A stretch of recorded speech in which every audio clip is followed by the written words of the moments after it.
At the time, do people wonder if it was safe to look at that? I mean, They still do. They still do. They do with microwaves, scopes everything. on computers Scopes, too. Yeah. There was concern because the light comes from cathodoluminescence when a high-energy electron beam strikes a material, and not only does that give off light, but some cases people are concerned it might give off X radiation and other things that might be dangerous. The voltages involved. test about that? Sure, Yeah. sure. I don't think anybody's Yeah, proved that they were harmed by it. I don't think so either. On the other hand, it's hard to prove. You ready? I'm going to do mine. I'll show Camille the picture I got now. You're shooting yourself. In French, we call it a mise en abîme. Okay, whatever it is, it's dangerous.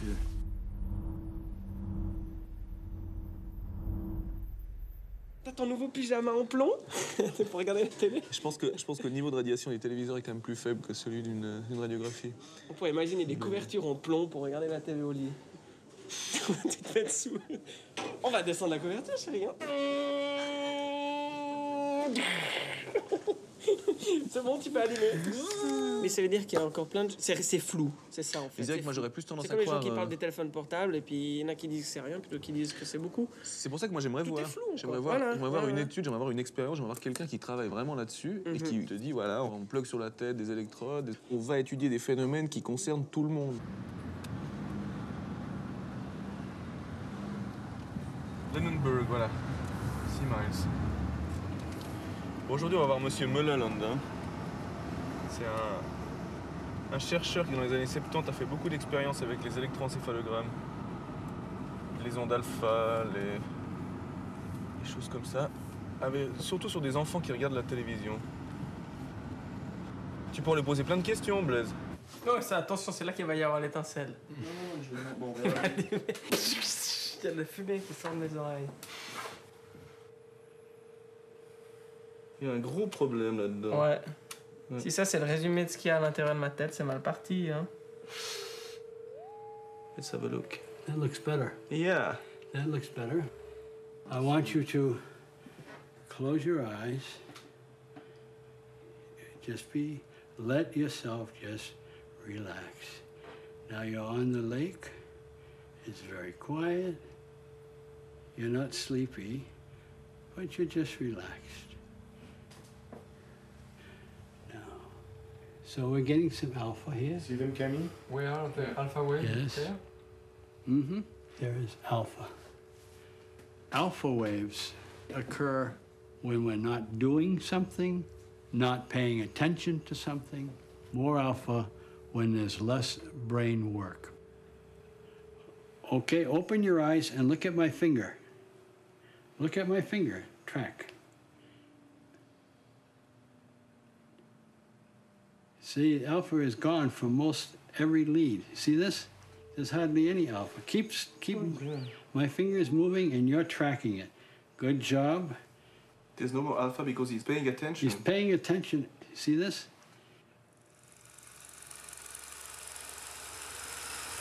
When I was interested in studying how children pay attention, I thought that when they watch TV, their alpha waves would go away.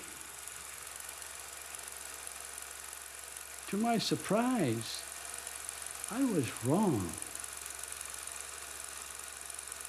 Alpha waves, television.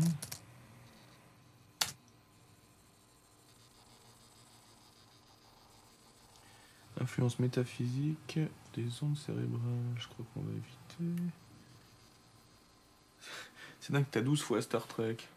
Le problème avec ce genre de sujet, c'est qu'il y a tellement de gens qui se posent des questions sur la télé que tu tombes quand même sur 2-3 personnes qui sont légèrement mal. Tu viens dans leur tête. Advertisers, eyes on you. What's the network? Oh, television image affects children. Voilà, là, c'est bon, là. Bah, je peux te dire qu'on n'est pas les seuls à se poser la question, Blaise.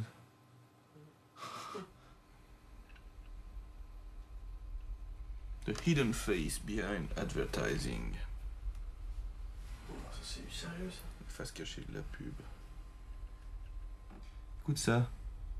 En novembre 69, un chercheur nommé Herbert Krugman, qui ensuite est devenu le directeur de la recherche sur l'opinion publique à la General Electric, décide de découvrir ce qui se passe physiologiquement dans le cerveau d'une personne regardant la télévision.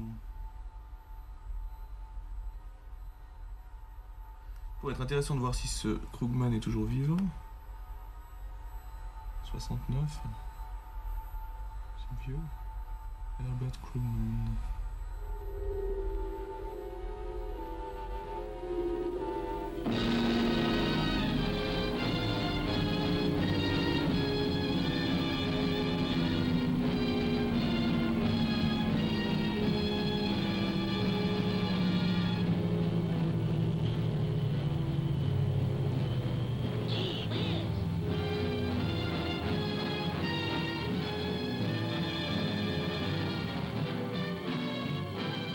I saw it. I don't know what it was, Dad. A spaceship or something. How big was it? As big as... An aeroplane? Bigger. Well, there's nothing out there now, is there?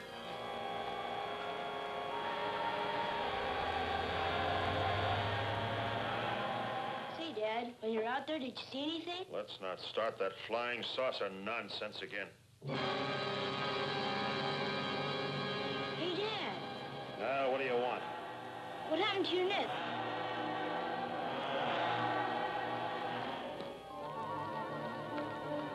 What do you make of this, Will? Seems to be some sort of crystal attached to what looks like a piece of platinum.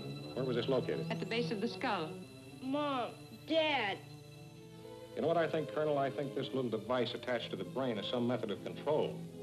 We've made white mice follow directional impulses with high-frequency oscillation. Now, theoretically, there's Do you no... mean that those Martians out there could be giving instruction right now to the people they've operated on? And they do exactly as they were told?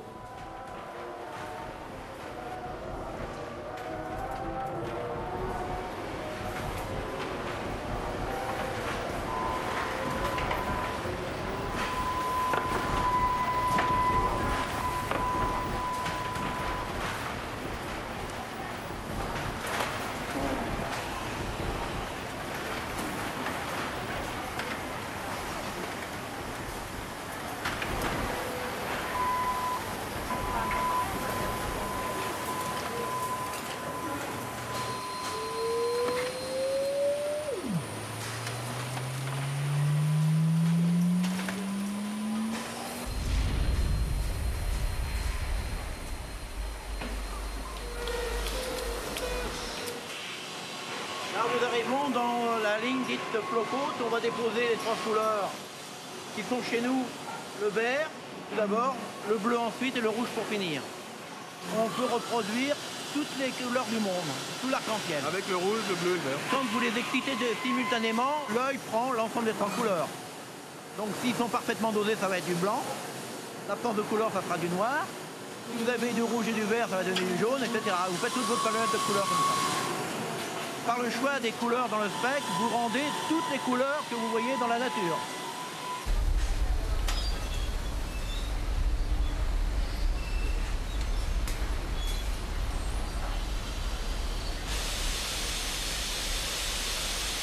Pourquoi vous appelez ça des canons en fait Ah, pourquoi ça s'appelle un canon? Parce que c'est un canon à électrons, on bombarde. On bombarde les électrons, il sert à envoyer des électrons dans l'entrée.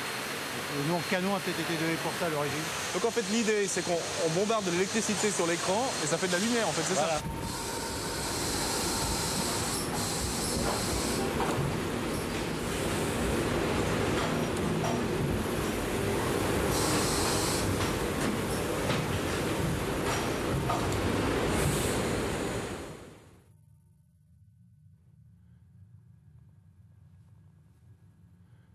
Ouais, ça c'est bien, ça comme ça, voilà.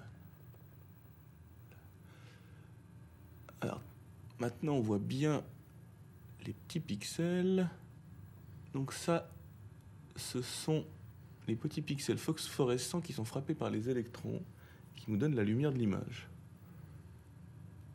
Tu y es, Camille? Ouais. Ouais. Alors ce qui est très intéressant quand on va un tout petit peu plus loin, c'est qu'en fait chacun de ces petits pixels est composé de 3 couleurs, rouge, bleu et vert. Et quelle que soit l'image qu'on regarde, c'est toujours seulement ces 3 couleurs. Rien d'autre.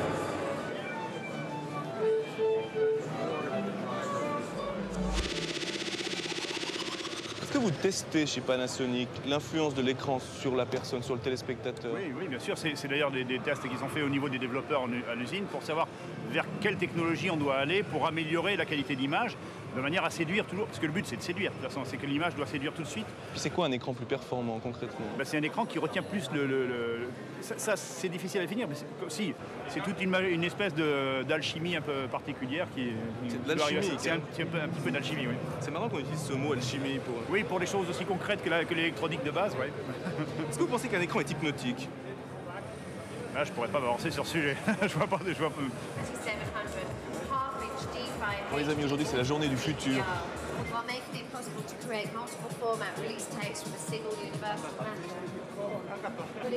On va chez Sony? On va chez Sony.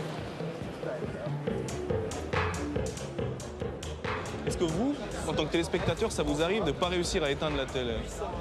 Je pense qu'il y a un phénomène d'accoutumance qui est réel. Aussitôt que l'image est de plus en plus dynamique, de plus en plus colorée, il va passer de plus en plus de temps à regarder la télévision. Vous avez l'impression que l'être humain, tout simplement, comme un moustique, est attiré par la lumière d'abord? Si, ça a toujours été, oui, c'est clair.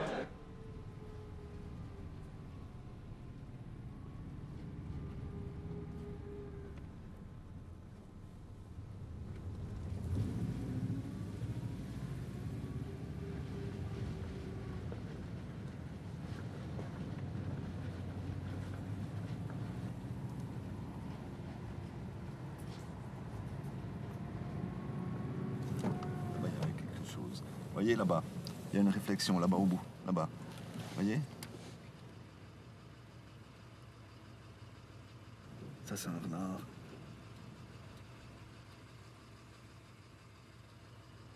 Donc on voit que le regard de l'animal est capté par le faisceau.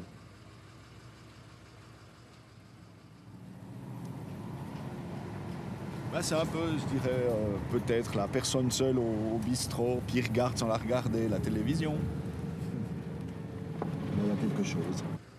Ouais, lui, alors, il regarde pas. Hein. Alors celui-là, il n'aime pas la télé. Au sujet. Au sujet. Ah. Ah, il y a une voiture.